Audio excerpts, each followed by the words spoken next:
Hey guys, Professor Bill, Comic Book University. I just read Occupy Avengers, issue number 1. A lot of issue 1s coming out. Very easy to jump on lately, recently. Guys, no joke. This is the time to be going to the comic book stores or going to your app and getting these comics, these brand new jumping on point number 1s. More than that, this also seems to be a really good time for social commentary. If you saw my Death of Hawkman comic review recently, also came out this week, issue 2, but issue 1 before, it was all really good stuff, great social commentary. And here, right around that time, as part Native American here, so, the Dakota Access Pipeline stuff, it's stuff that I am following pretty closely. Not to get too social, political with you, but that is a pretty big deal in the world right now, in America at the very least. And this not inadvertently, this in a roundabout way kind of addresses that, and it's a gorgeous thing. Somebody's poisoned the water well, right? Woody would say that to Buzz, but Hawkeye is the guy who right now he is known as, oh, you're the guy who killed the Incredible Hulk, right? And everybody's thanking him. He's a hero because he killed the Hulk. It is what it is. I get it because everybody had to deal with the Hulk coming by. One guy says, oh, he destroyed my brother's house and broke both of his legs. He was in rehab for a year. That stinks. That stinks in a really bad way. At the same time, Hawkeye in his mind is thinking, two things. I'm glad to do all these pictures with you, but Bruce Banner was one of my best friends.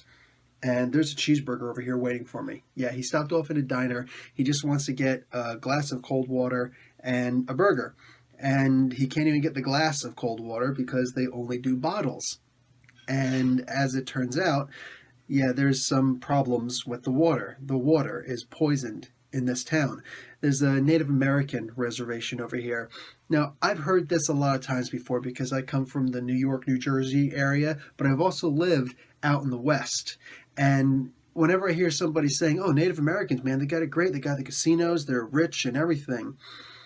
You haven't been to enough Native American reservations. I can assure you that. Out West, it's horrible. And here it is. These people are living in absolute squalor. And Hawkeye addresses that.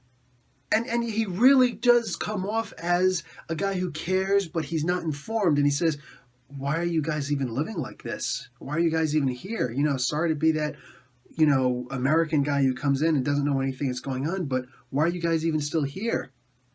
And he's asked, out of curiosity, do we look like the kind of people who are wealthy enough to just pick up and move? Like we've got anything? He's like, look around you.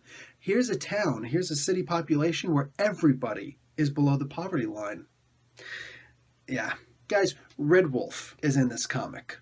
So, hence the Native American theme that's in here also. And there's the corporate people coming in, and there's something going on, and we don't know exactly what it is that's going on, but people are coming in, and these Native Americans, they used to be the ones who would bring out the water for everybody, and they would make money that way. That's how they did it. It was really good, clean water on this reservation, and they were able to deliver it to people, in trucks and the like, and everybody would have fresh, clean water. And now, nobody's got that anymore. They're stuck getting bottled water in from other places. Now, this is a very light kind of subject, topography, but at the root of it, there's a lot going on here, and personally, I love it.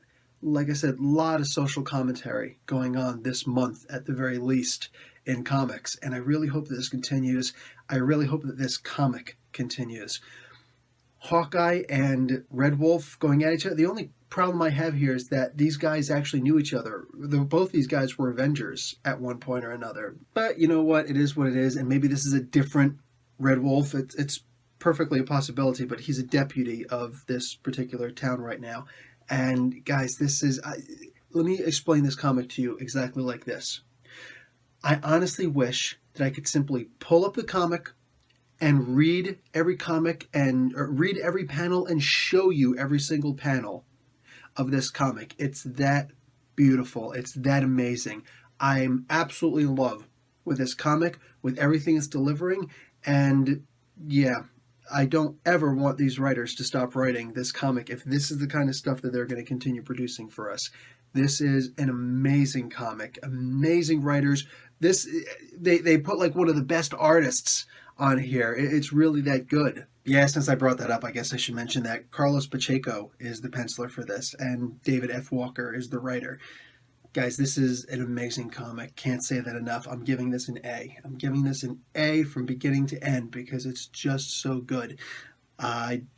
Little issue with Red Wolf and Hawkeye not knowing each other, and at the end, there's actually a supervillain. And it's a strange kind of thing, the way they do it. I am nervous going forward, but they could turn this into something great. This is the kind of villain where you're thinking, these guys can't handle this villain. What are they going to do now? So let's see what they're going to do. Guys, Professor Bill, Comic Book University, which is free to subscribe to, and class dismissed.